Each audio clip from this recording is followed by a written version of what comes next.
Bonjour à tous, bienvenue et merci de nous avoir rejoints ce matin. Je suis là aujourd'hui pour vous accompagner tout au long de cette conférence organisée par Communicart sur le thème de l'art contemporain africain, son présent et son avenir, en présence de 3 acteurs majeurs de cette thématique que je remercie pour leur présence. Yacouba Konaté, vous êtes le commissaire de l'exposition itinérante panafricaine Prête-moi ton rêve. Malik Ndiaye, vous êtes le directeur artistique de la Biennale de Dakar 2020. Et Cécile Fakouri. Vous êtes la directrice d'une galerie d'art qui porte votre nom, qui est présente à Abidjan, Dakar et aussi à Paris.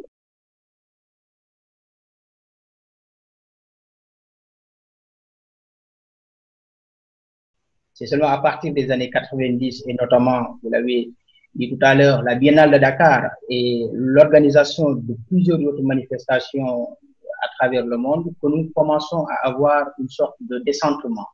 Et bien évidemment, les acteurs africains, dans leur diversité, n'ont pas attendu que tout ceci soit donné. Ils ont joué un rôle décisif dans ce que j'appelle la reprise de l'initiative. Je pense que ce rayonnement peut opérer à l'international s'il y a un rayonnement d'abord local. J'ai la conviction qu'il faut œuvrer ici, il faut s'ancrer ici, il faut travailler ici pour pouvoir rayonner à l'étranger. C'est ma dynamique aujourd'hui. Je pense qu'il faut comprendre la notion d'acteur au sens large. Il y a aussi tout ce qu'on appelle les médiateurs qui ont joué un certain rôle. Je pense à tous ces journalistes qui pendant longtemps ont assumé le travail d'accompagnement critique. Et l'autre élément qui compte, c'est les opérateurs économiques qui également apportent une contribution décisive à l'animation de ce marché.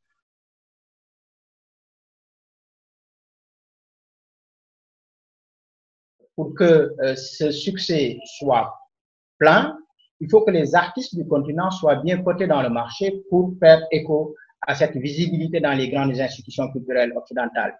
Et en masse, surtout dans les collections muséales.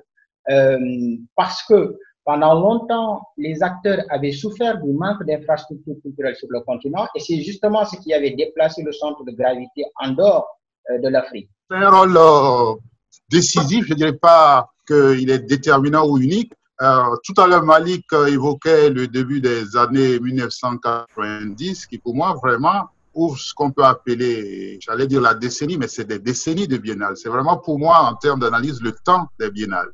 C'est le temps où la biennale de Dakar se restructure et se relance. Et au-delà des grandes institutions dont vous parlez aujourd'hui, qui sont des forces de vente au plan international, je crois qu'il y a vraiment un travail souterrain qui a été fait par les États, par les institutions.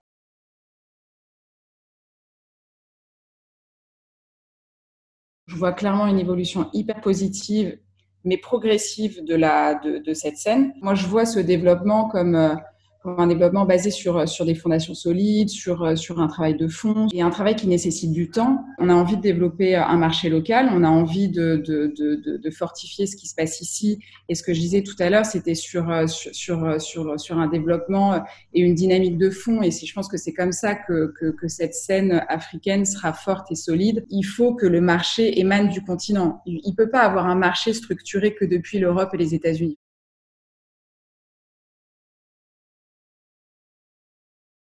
Ce que je remarque, c'est que d'une manière générale, on est en train de se redéployer. Tout le monde est en train de se demander qu'est-ce que ça va faire, qu'est-ce que ça va produire comme effet, quelles sont les nouvelles attitudes sur lesquelles il va falloir compter. L'Afrique n'est pas un grand corps malade, hein. On crée, on est vraiment aux prises avec le quotidien, on le réinvente. Ce qui est assez touchant et assez positif dans tout ce marasme qu'on est en train de vivre, c'est la solidarité qu'on rencontre de la part des acteurs, des collègues et des collectionneurs aussi qui savent qu'ils doivent continuer de soutenir les artistes. On espère que ça va continuer, on espère que les collectionneurs africains et internationaux seront là en soutien.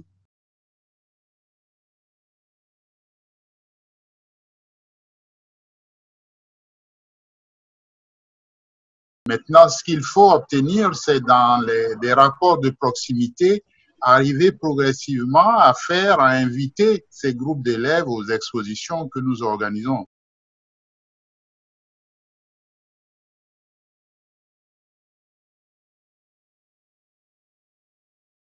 La crise peut favoriser effectivement le développement peut-être d'un marché local pour plusieurs raisons. Parce que il y a un marché local qui est là, il y a des artistes qui sont cloués.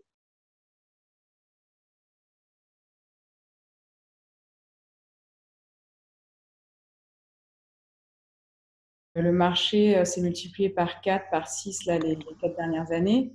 Mais je pense qu'on est aux prémices de l'histoire de ce marché-là. Il y a un potentiel extraordinaire. Merci à vous tous d'être venus et pour votre écoute et pour toutes vos questions.